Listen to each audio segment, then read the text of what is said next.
It's time for the Douglas Coleman Show. Mr. Smooth and Savvy is joined by guests from all walks of life, from the entertainment industry to authors to political and social commentators, the famous and not so famous, the controversial and the light and fluffy. We have it all. Now, here's Douglas Coleman.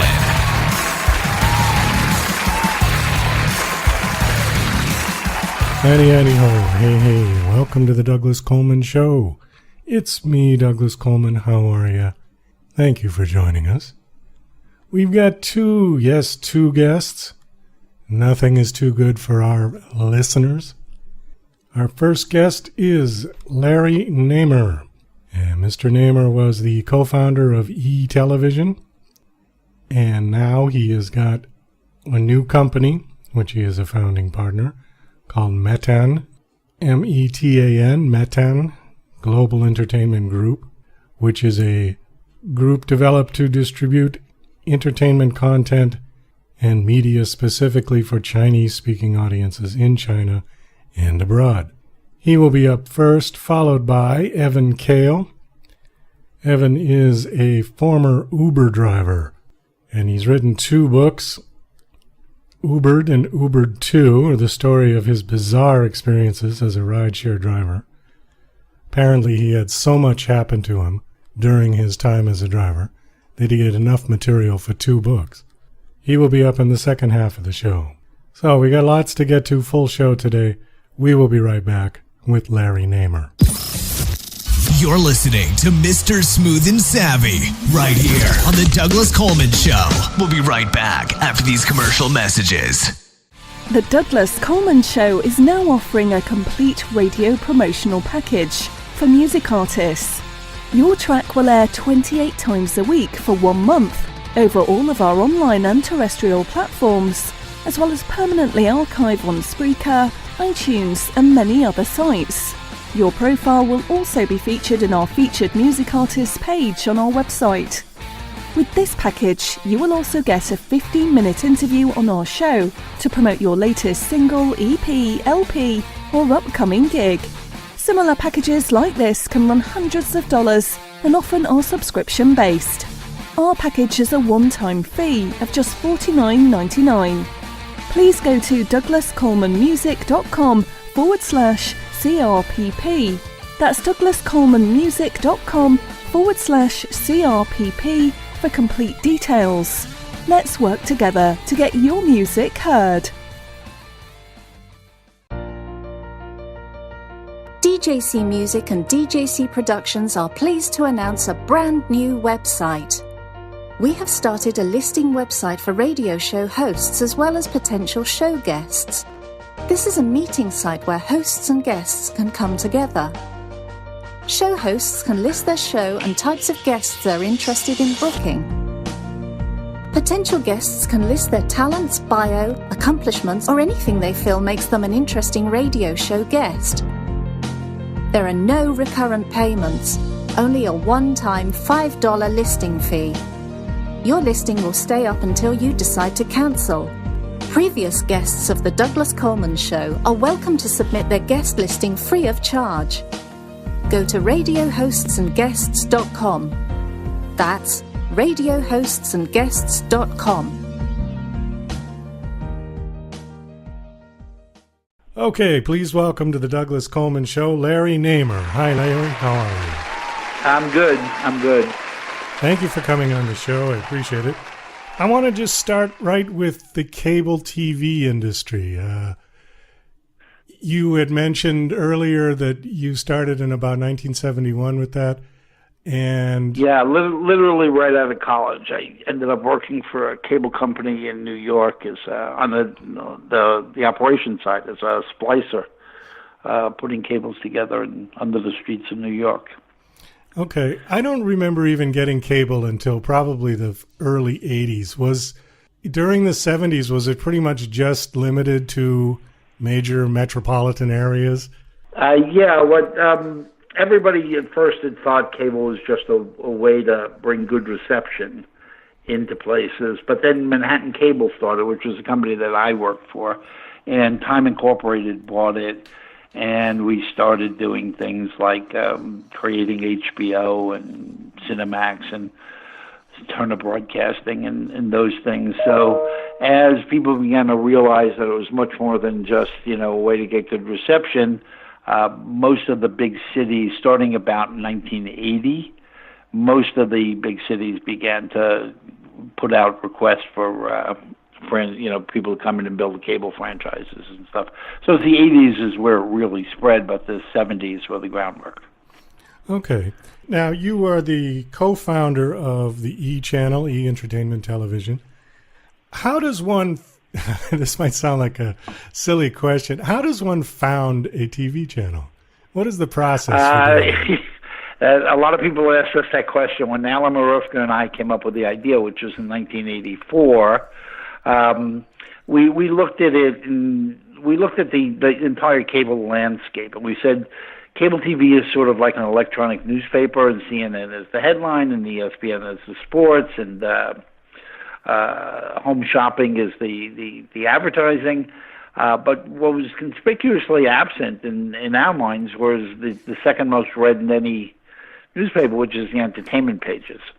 So we decided that we're going to try and create the entertainment pages of the cable TV universe, and we wrote a business plan and went out there, and everybody told us we were crazy, that it's impossible, that two individuals can't just start a TV network. You got to be a big media company like a Time Inc. or Rupert Murdoch's operation, and we just weren't convinced they were right, and we spent 3.5 years raising the first small amount of money, and we just went ahead and put it on the air, and as soon as it went on the air, everybody just looked at us and said, "Oh, you should have told us that's what you want to do. We would have given you the money years ago." So you literally just raised the money and bought the airtime yourself, and then put the production. Well, yeah, we didn't buy the airtime. We created it and really did a lot of research to build the case that people heightened awareness of what's going on in particularly the feature film business resulted in higher usage of paid TV channels and stuff like that. I really built an economic case for the cable operators why people who watch this channel are actually good for their business overall. And we went out and we pitched it all around the country ourselves, and we were very pirate because we didn't have a lot of money. We only raised $2.5 million when the going rate for starting a TV network then was somewhere upwards of $60 million.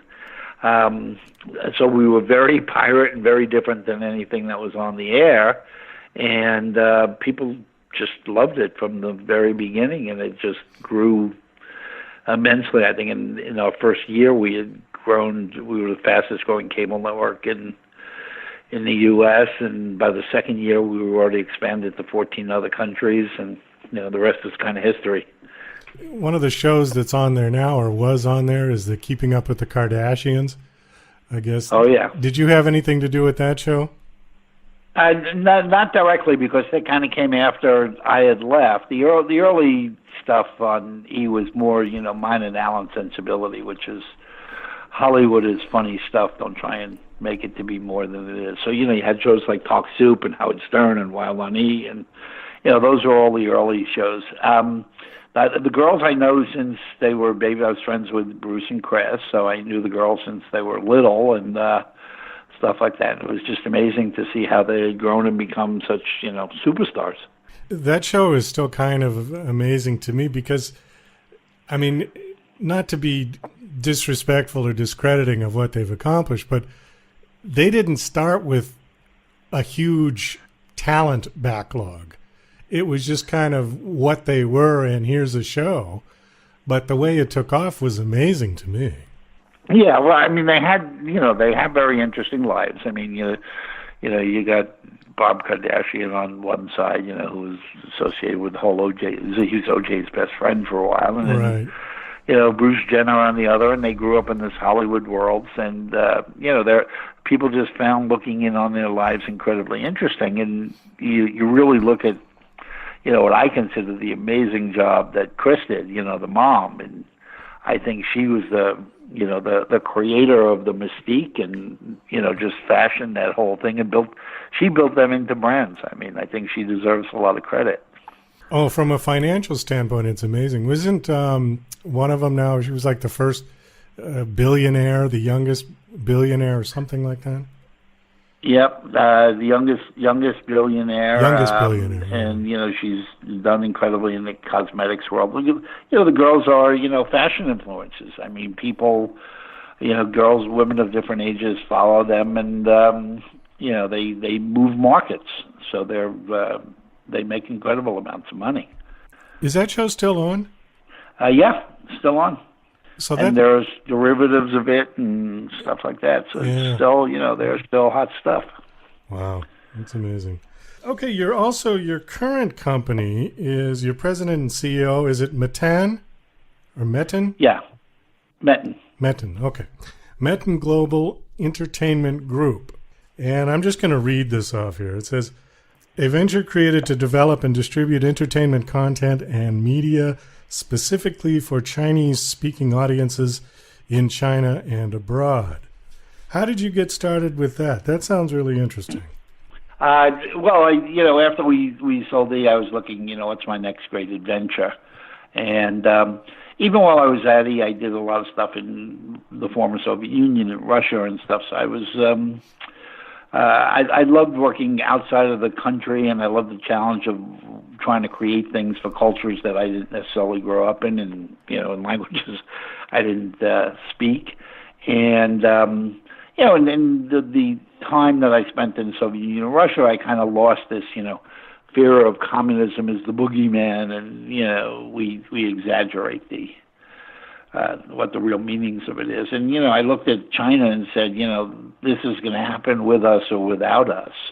It was going to become a major market and economic force. And so I had gone there and, forged some relationships and then started a company there to basically take what I understand about entertainment media, but really localized it. I felt what a lot of people in the U.S. particularly did wrong was we try to go in there and say, okay, here's the way we do it in the U.S., so here's the way we'll do it for you, which was not really welcome in China.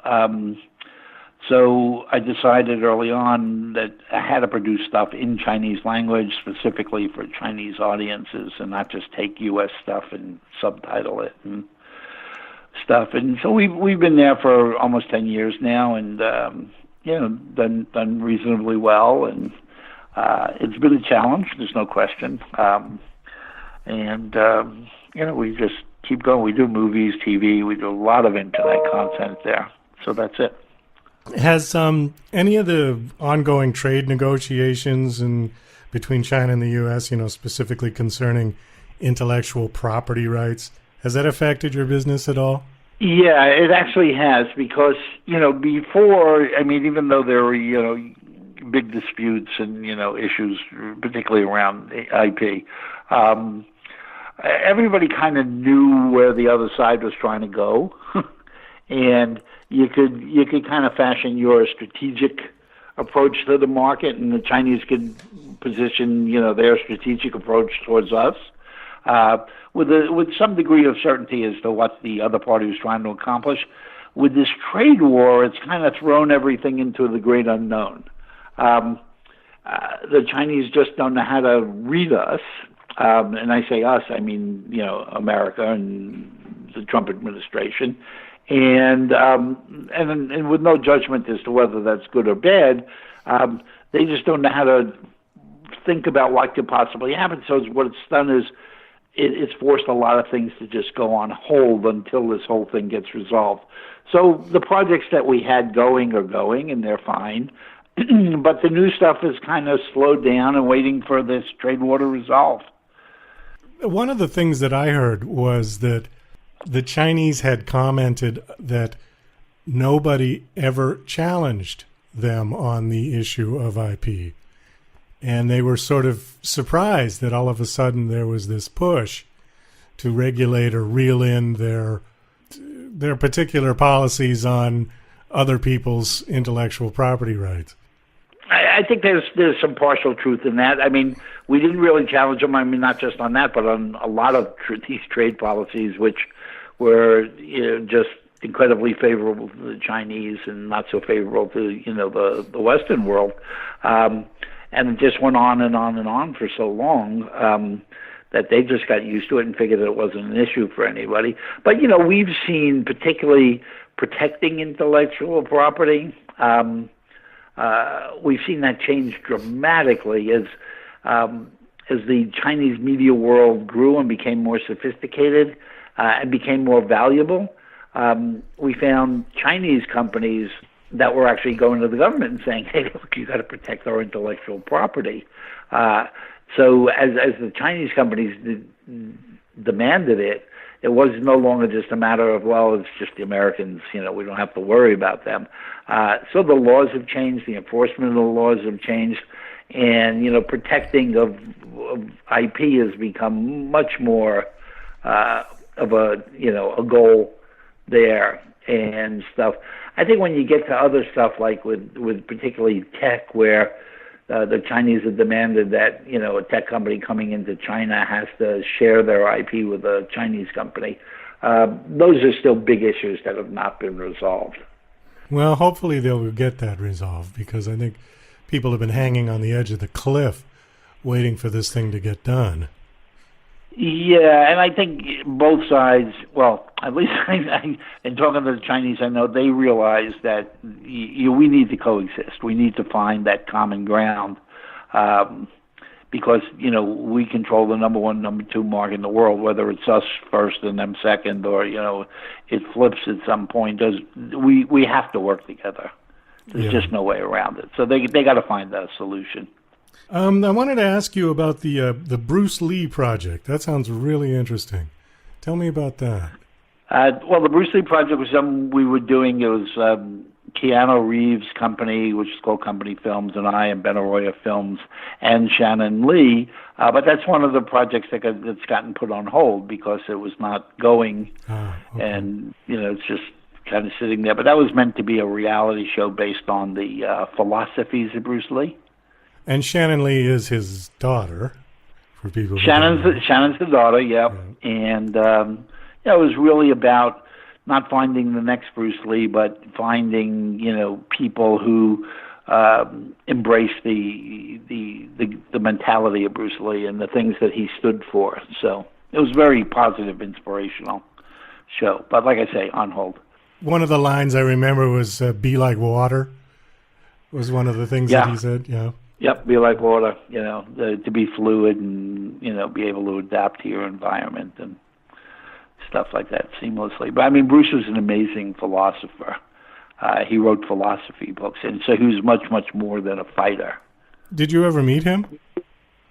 No. Bruce has been gone for over 40 years now. Right. Well, yeah, he died in, 1973, I guess. Something like that, yeah. Yeah, he was quite an amazing person. I'm a big fan of Bruce Lee. Yeah, and he was really the first Asian actor to, really break through and become a mainstream hero. I mean, everybody loved him, and, the reason we love that show is because he's, one of the most recognizable figures on the planet, even 40-some-odd years after his death. People all around the world love him, not just, U.S. and not just China. I want to go back to one of the things you brought up briefly, but I wanted to touch on this again. So one of the companies you formed was called Comspan, and you said you pioneered Western forms of entertainment in the former Soviet Union. I'm trying to figure out, what were they doing in the Soviet Union that for entertainment on their TV that you changed into a Western format? Sure. Everything was government-owned, government-controlled, and, then when clearly the world was changing and their system was going to change, it became obvious. And but everything was almost, it was news or propaganda. And, if you go back to the Soviet Union circa 1989, 1990, all the news was bad. It wasn't good, so it was really depressing. And food strikes and, people not having enough to eat, or not getting fuel to stay warm in the winter, and the walls falling down and all of that stuff. So we actually we brought a TV show called Santa Barbara, and Santa Barbara was a soap opera that was here in the U.S., but we just thought that the Russians wanted something, kind of mindless to get lost in, and the show did amazingly well. When we launched that show there, it started getting 80% of the audience. So think about it, 80% of all the people watching TV were watching this one show, literally every night at 7 o'clock. And the show ran 10 years as the number one TV show there. And it was, people just began to see it, and they would look behind the characters to see what was in people's houses. And, over the years, people commented to me, they said, we had all this propaganda about how poor the U.S. treated people and stuff like that. And then we started watching Santa Barbara and realized that, we may not have been told the real story on a lot of different issues and stuff. So it not only was a TV show, but it had tremendous political and social impact. You didn't meet with any resistance from the Soviet government on spreading Western decadence? None whatsoever. And as a matter of fact, they embraced it. Because what it did was it was kind of uplifting for people, and took, while they were going through this really, really difficult time, it served to take people's minds off the problems and the hardships, and, gave them something to look forward to. Every night people, literally, they would go home and watch the show, even to the point where stores that were open at night, they would literally close the stores down so the shopkeepers could watch the show. It was just something that we've never seen before, and probably nobody will ever see again, where that many people get behind a TV show in such a passionate way. What year was this? This went on the air in 1990 and ran to 2001. Ran about 10 years, 5 days a week. So it was right at the beginning or the middle of the kind of collapse of the Soviet Union. Exactly. It started with the Soviet Union, and then the Soviet Union collapsed. But it still continued to what was the Soviet Union. So Uzbekistan and Kazakhstan and all those places, Armenia still got it. You've got a feature film called EMPRESS? Yeah, we're doing a feature that was, in China. I learned a lot about Chinese history and Chinese culture and Chinese food over the last 10 years. And I found a fascinating story. There was a woman who ruled China back 1,200 years ago, and she had tremendous difficulty in, rising to the throne in what was a male-dominated society. So I thought her story was fascinating, and I found a book written by a Western woman about her, and so we bought the book rights to make it into a feature film, and we decided that in order to really make this movie the way we wanted it, giving it the Hollywood spin. So the movie is not a Chinese historical movie. It's about this woman's struggle to make it in a male-dominated society. She just happened to be, the Empress of China. And we decided we were going to make the movie in English using Canadian-born Chinese and American-born Chinese. And when we came up with that idea 3 years ago, everybody told us we were out of our mind, that you can never have a movie with all Asian actors and be successful. And then the movie Crazy Rich Asians came out and proved that to be not true, and that you can do it. And so now there's like a lot of heat around our movie. I brought in a guy named Ron Bass to write the screenplay. Ron won the Academy Award for Rain Man and co-wrote Joy Luck Club. And now we're out to directors, and we hope to get a big name director, preferably a female director who can really feel the part, and hope to get into production early next year. Well, great. We'll look forward to that. I guess this is the last question, just to kind of wrap this up. What's in store for the entertainment consumer in the next 10 years? Do you think that cable is going to on the way out? Do you think it's kind of going on the way out? Or do you think it's going to morph into something else? The technology of cable, in the old sense goes out. But if you really look at it, you say, okay, how many people are getting their internet service from their cable operator? And the answer is the vast majority, because AT&T is a cable operator now. So you'll see, instead of the old coaxial cable route, you'll see the internet TV technology coming into play. But at the end of the day, it's still all about the content, and the content being not just what you deliver, but when you deliver it, everything will be on demand. Other than news and sports, there's nothing that needs to be fixed schedules. So traditional networks that are analog and linear, linear in their sense where one show follows another, those will disappear because that's not the way people consume media. I mean, if I want to watch 60 Minutes, I don't want it to be Sunday night at 6 o'clock. I want to watch it when I want to watch it, and I want to watch it on the device I want to watch it. If you want to watch it on a 50-inch TV, great. If I want to watch it on my cell phone, great. So it's all going to move to that. It's going to move to consumer choice. Pick your time, pick your device, and you don't have to watch networks per se, in a linear fashion anymore. How do you think NBC and ABC and CBS, how are they going to adapt to that? Well, I think you're seeing them buying into all this new thing. I mean, they're buying into the streaming services, and Disney is starting their own Netflix kind of service, and there are a bunch more of those that are coming out. Hulu is owned by a lot of the big media companies, so they just need to adapt. I mean, at the end of the day, it's all about creating content that is compelling to the consumer. And the consumer doesn't care which wire it comes over or whether you call it cable or internet TV. They want to know that, you're giving me Game of Thrones. I don't care how it got here, but that's what I want. So do you think, like, the late night shows, the Tonight Show and all those, do you think they're doomed? No, I don't think they're doomed. I think those are kind of things, they're kind of what I call default viewing. I'm going to bed and I don't really want to concentrate on anything, so I put on TV to be almost background noise. So yeah, there'll be those kind of things that still exist. I don't think you'll have as many as you have today, but those I don't think go away. I mean, when 11 o'clock at night, 11:30, when you get into bed, you don't really want to get into a deep state of interest in a TV show that's going to keep you up till 3 in the morning. So. Yeah, well, I guess the Tonight Show is kind of a good one for that. Sort of half-heartedly watch it. Yeah, you could go in and out of them, easily and stuff. You don't have to make a huge commitment of your time of your life when you get involved in those shows. Well, Larry, thanks so much for coming on. Do you have a website that you want to tell people they can come check out your? Well, they can check out our Chinese site. It's metanglobal.com. Okay.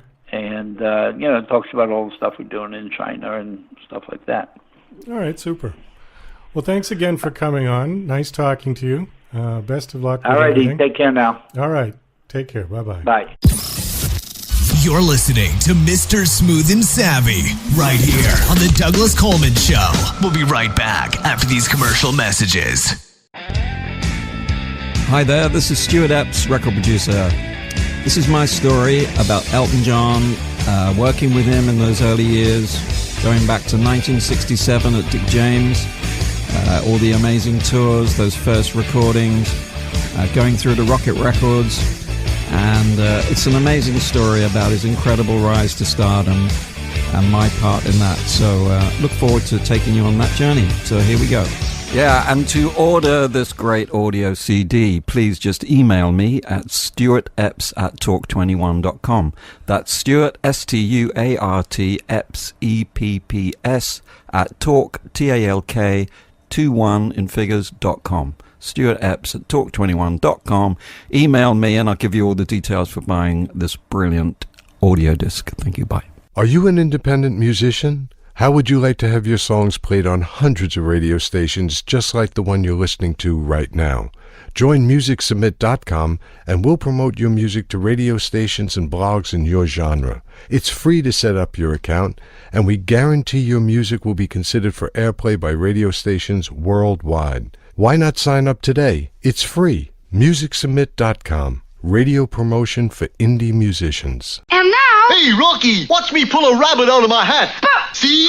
Nothing up my sleeve. Presto! Wrong hat. Now here's something we hope you'll really like. Okay, please welcome to the Douglas Coleman Show, Evan Kail. Hi, Evan. How are you?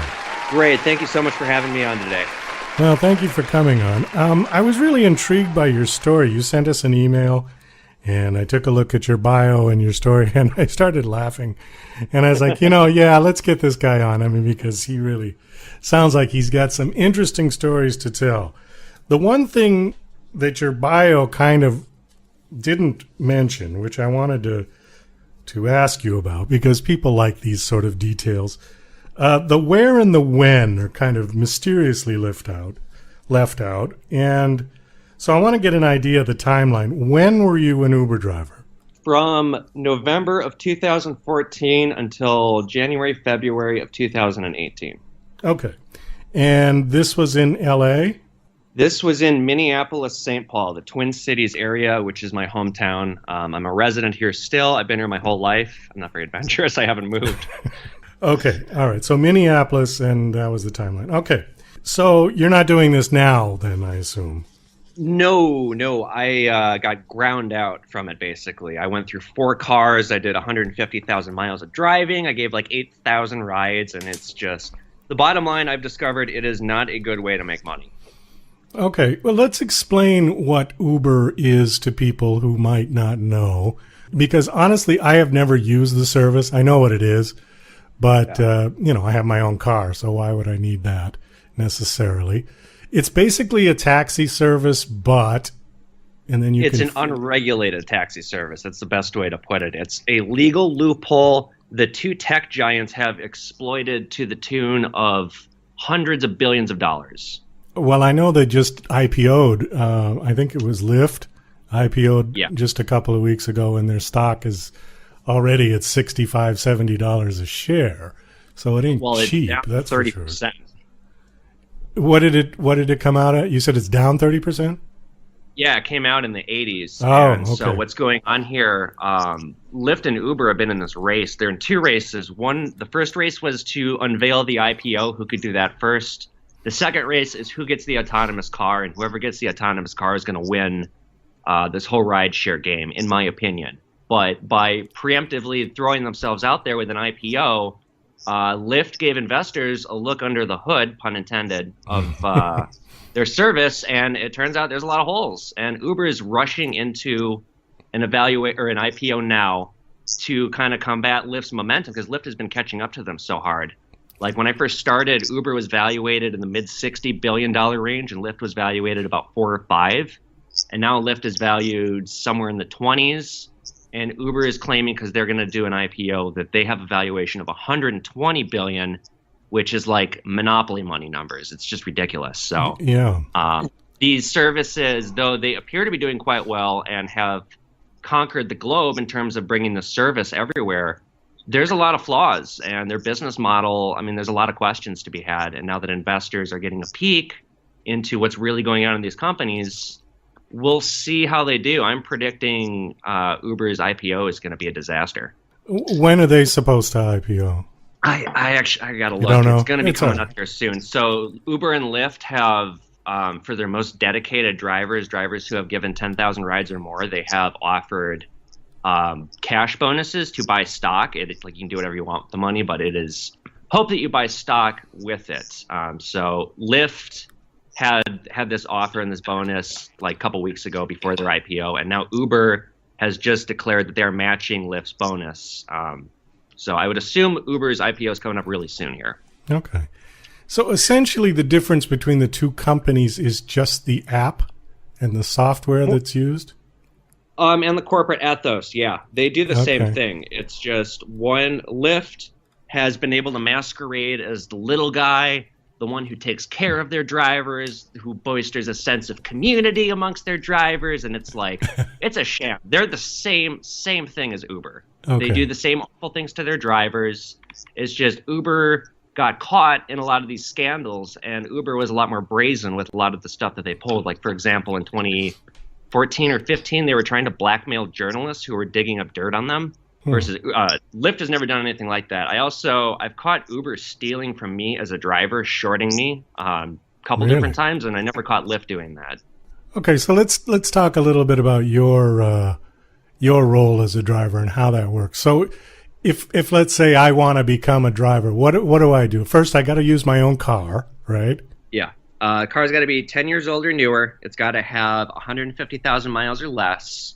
You obviously have to have insurance. If you want to do a premium car option, you have to have Uber has a service called Uber Black, and you need commercial insurance for that, which is really expensive. Otherwise, the app covers your insurance on the rides, so you don't even need to tell your insurer that you're doing it. And in fact, most insurers will kick you off if you are doing it. So you need to pass a background check. You need a car with a clean title. I mean, I used to joke to passengers, you need 4 wheels and a pulse, and you can be a rideshare driver. Okay. It's shocking lack of regulation. All right. So you use your own car. I assume you pay for your own gas and maintenance and all that stuff. The car is your responsibility, right? Right. And if anything goes wrong along the way, even if it's not your fault, you are responsible. So let me give you a great example of everything that's wrong with this platform. As a full-time driver, I was involved in a car accident with another driver. He blew a red light and he hit me and he totaled my car.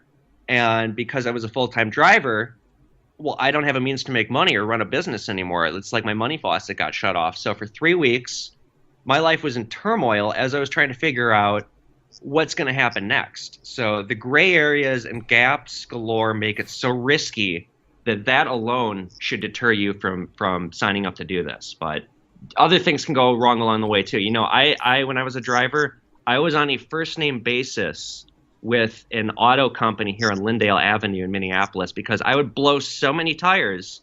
I was a running joke to their staff. How did you blow so many tires? Just from use? Just bad luck. Like I'd hit a screw or I'd clip a curb weird and it would tear the tire in a way that couldn't be patched, that kind of stuff. It was just like, oh, God, every time it would happen, I would just be on the side of the road screaming, come on! Okay, so you got to use your own car, and how do you get paid? It's a weekly payout. The apps keep track of how much you're getting paid. So when I started, it was 20% went to Uber and Lyft, and 80% went to me. And then that number kind of went down, and they threw all kinds of other stuff into that. So it boiled down to basically being like 60% when all was said and done. Now, both companies promised to grandfather me in, and that was just a lie. Okay. So you're paid out weekly. The rides, there's a flat fee or like a fixed rate for like a basic rate ride, and then if there's demand, meaning there's more calls coming in than there are drivers available, then the rates will go up. Oh, I see. So that could happen just any old time, right? That just could be random. Right. And I believe that some of these rates are artificially inflated. They don't actually coordinate to any real demand. So like the way Uber used to zone, Lyft has always done prices by the block, so every block could be different. But Uber would do, for a while when I was a driver, they divided the Twin Cities Metro into 5 regions. And an entire region, the price would be X amount. So sometimes the price would be climbing and climbing, and I would be driving through this big region, and according to the app, I should be getting a ride because demand is continuing to climb, but I could drive from one end to the other back and forth, and I wouldn't get a ride, and that told me that the demand was artificial. So, but in terms of charging the customer, it's a flat rate from point A to point B. You would tell them the rate right up front, or is it in the app? It's in the app. It didn't used to be, but enough customers were waking up the next morning to $300, $400, $500 bills and complaining, and it was becoming a PR blunder. So Uber had to, and Lyft followed suit. Lyft didn't really get pinched for it, but they weren't telling you the rate at first. Now it's locked in. So now if I want to go somewhere, I will use the app and it will tell me the price, and that price will not change. Okay. And are you supposed to tip the driver? You should. Do you tip your server at a restaurant? Do you tip the valet guy? Of course you do. It's service industry. The bottom line, and this is a big point in my books, is service industry jobs, those workers, they are not being paid enough, and they live on their tips. It's the only thing that really keeps them fed and allows them to provide for themselves. If they have families, provide for them too. So those who don't tip, it's kind of like take a penny, leave a penny. Those who don't tip are taking a penny, they're not leaving one, and if everyone took a penny, the system would collapse.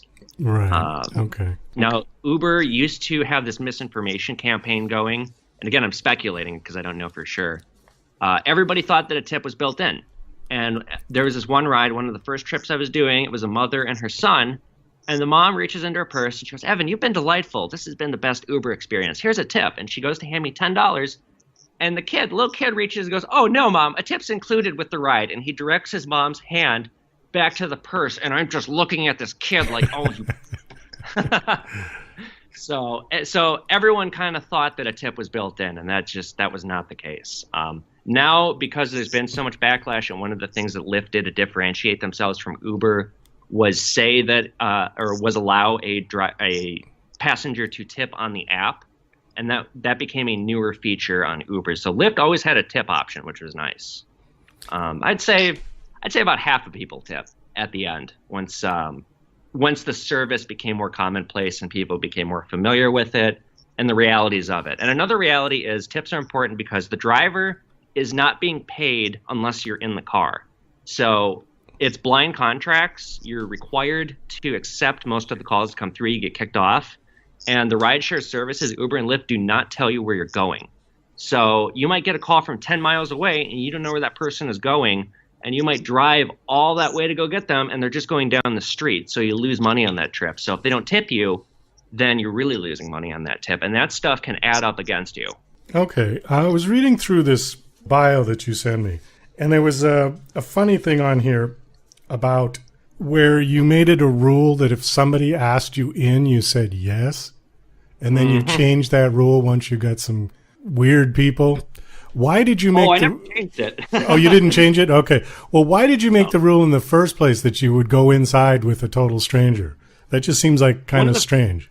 Indeed. It certainly was. One of the first things that happened to me as a driver was these teachers invited me in after a bar closed ride to hang out with them and smoke some weed. And I did. And it was such a crazy, weird, and surreal experience. And I had such a good time with these people. It was one of those things where when I was driving home, I thought, okay, if I can keep doing this kind of thing, maybe I can write a book or something about it. So I made it this golden rule where if you invite me in after the ride, I have to say yes. And I ended up getting a gun pointed at me. I had this not appropriate story to share on this program, but I met one of my favorite porn stars and hung out with him through this. Yeah. So every time I did it, it was just wild. But there were a few instances where it got pretty strange. Like I said, this one guy he brought me inside and he's got all these guns and he picks up a shotgun and he points it at me. Oh, God. But alas, I did not stop the rule after that happened. I kept doing it. So you were kind of looking for the adventure, but stepped into the danger zone probably more than once on this particular ride, yeah? I got into to be a writer. The reason why I got into rideshare was I was pursuing screenwriting, and I was getting pretty darn close. I had secured representation from a reputable manager in LA, and it's like, okay, I need something that's going to provide me time to work on writing. And then these things started happening with rideshare, and it's like, well, hell, I've got the best source materials right in front of me in my back seat. What was that show? Taxi Cab Confessions or something? Yeah, and a little bit of that, too. I mean, you get people... Well, they say there's a few different professions that deal with hearing people's problems, and cab driving is one of them. And so you would get people, whether they're drunk or they're just lonely or whatever else, they'll start sharing things with you. And so I would hear some incredibly sad, some incredibly dramatic, just wild stories. I'd hear from people that work professions that I knew nothing about that totally changed my outlook on them. It also says here you were sexually harassed on more than one occasion as a driver. That's right. Was this by men or women or both? Both. More men than women. I had a couple men proposition me to come inside for a few $100s. You can imagine what they were thinking. They didn't outright say it, but come on. One drunk 40-something woman with her husband insinuated she wanted me to come in and have some kind of a three-way with her, and she kept saying, "Won't you come in and Uber me as my husband watches?" And she leans forward and she goes, "Uber me." Ugh. She like rolled the R. I can't do it. And meanwhile, the husband's like kind of breathing down my neck too because he's not liking this. And it was just like, oh God, I just want this to end. That is funny. So was there anybody worthwhile that you took up on their offer? No. No. Okay. So nobody that propositioned you was attractive to you in any sense, yeah? Well, okay, that's not entirely true. I had one woman I ended up seeing after the ride and saw for, I still kind of see her. And then I had another young woman gave me her number, and I saw her after the ride as well. But just those two, and certainly no three-ways with 40 and 50-somethings. Not yet. Never say never. Not yet. Okay. So the other one that I got to ask you about is bile for Benjamins. That just sounds nasty. And particularly sounded nasty that you would go cruising looking for somebody who probably will throw up to get an extra $150. Right. You got a stronger stomach than I do, man. If I even smell vomit, that's it. I'm done. You know. I write about this in the first time I ever dealt with vomit, and the fact that it's like watching someone yawn. It just spawns uncontrollable mimicry. But when I was in college, I mean, I won't elaborate. I'll just say I became immune to the horrors of vomit, so it doesn't bother me, and it kind of speaks to just how desperate I was running my business, knowing that I wasn't getting paid enough, and the only way that I could really make profitability in an evening was to have someone puke in my back seat. So as I joke, Bile for Benjamins is the Evan Kail charity fund, because it was like, you know, I could drive all night, maybe I'll make $120 before expenses, or I can go out for 40 minutes, I can find some guy who can barely walk, get him in the car, he'll puke, and then boom, that's it. Unbelievable. So I assume when you were in college you were at a frat house or something. Is that why you were immune to vomit? Yes. Yeah. Yes. That's another story.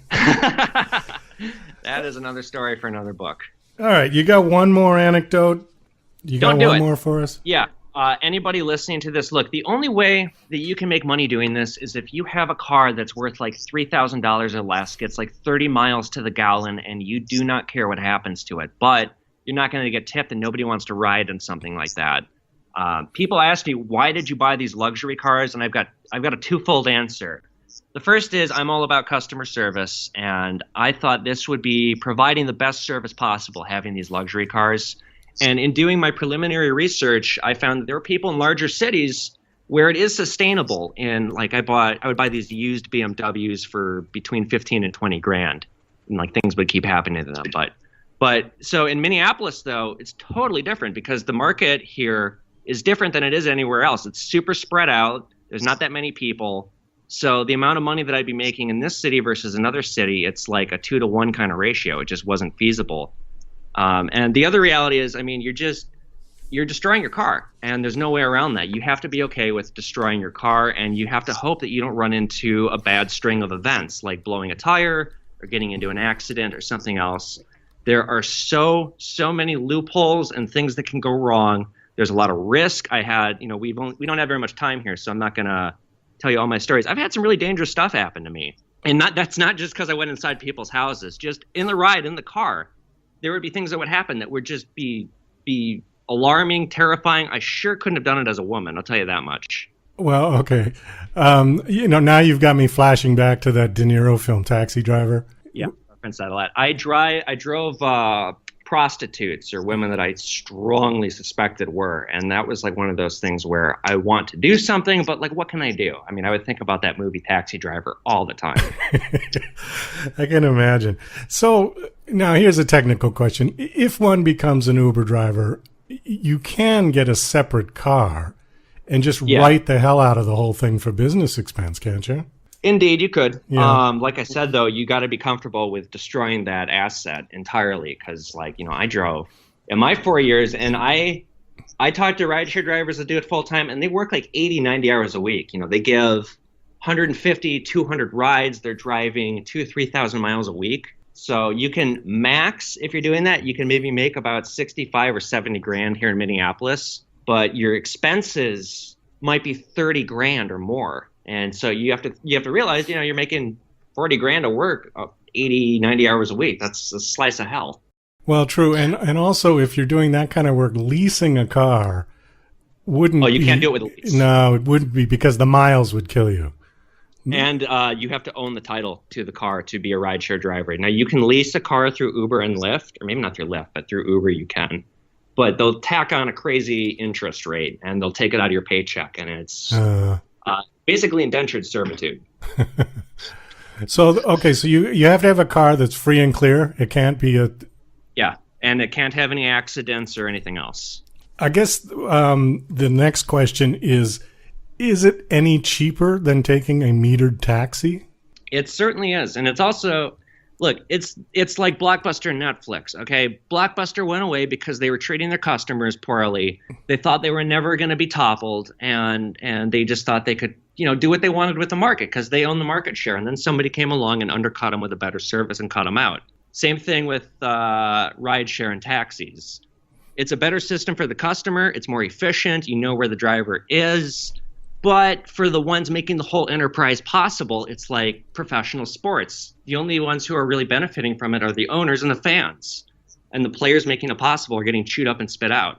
I understand your analogy between Blockbuster and Netflix. The only difference is that Blockbuster had brick and mortar stores with a physical product of a cassette tape or a DVD, where now Netflix has gone to streaming. So it's a little bit of a different product. Not really, though, because you're talking about digitalism, and that's the whole novelty of rideshare is you can see on your phone where the car is in real time, but you never had that kind of an option on a taxi. Well, okay, all right, I take your point. I get your point now, where you could actually look and see where with a taxi you stood out in the street, you waited, hopefully this yellow car came by. And yeah, you put the call in to the dispatch. Maybe they came in an hour, maybe they came in 3. Right, okay, I get your point. Even if they take half an hour, you can see where they are.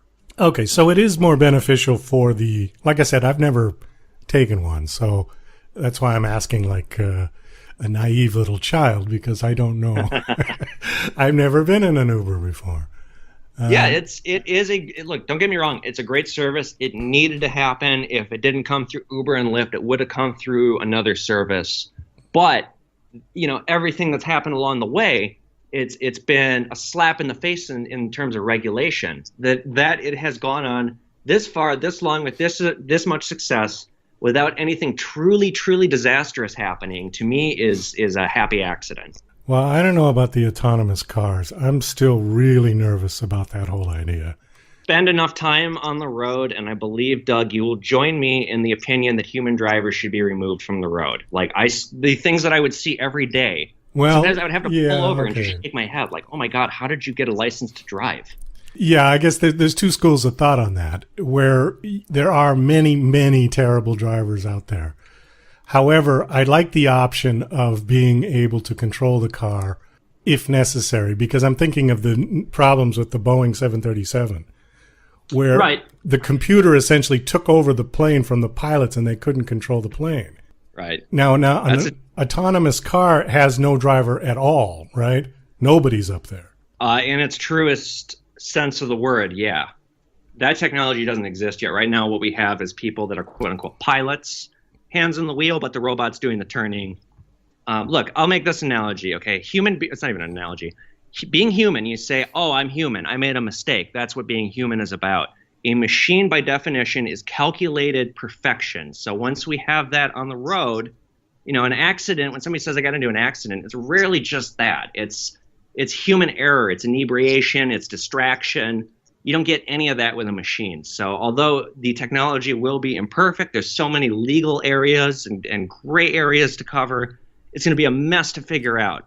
But once it's figured out, once the technology is good enough in maybe 20 years, I think we'll look back at driving today as this wildly unsafe aspect of the past. Well, I'll wait for the technology to catch up with my my insecurities. Like I said, still got a ways to go. All right, quickly. The book is called Ubered, and you've got a Ubered 2 coming out? It's already out, yeah. It's already so out. Ubered and Ubered 2, you can get them on Amazon. There will be a new edition at the start of June, and there's also going to be a special edition. It's both books put together with untold stories. And I also have a podcast where it's my whole book series is like a podcast, you know. I'm sharing, it's like kind of a new way to share these stories in case people don't want to read my books. They just want to hear me tell them this is the perfect way to do it. You can get that one on iTunes, Stitcher, Anchor, all that. Okay, great. What is your website? evankail.com. You can listen to it there too. Spelled EVANKAIL. EVANKAIL. All right, super. Evan, thank you so much for coming on. This was a lot of fun hearing these Doug, stories. it's been a pleasure. I'll come back anytime. Well, that's about all the time we've got for the show today. I want to thank my special guest, Larry Namer, and also thank you to Evan Kail. This is Douglas Coleman saying I'll see you when I see you.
When they'll tell you you've got to turn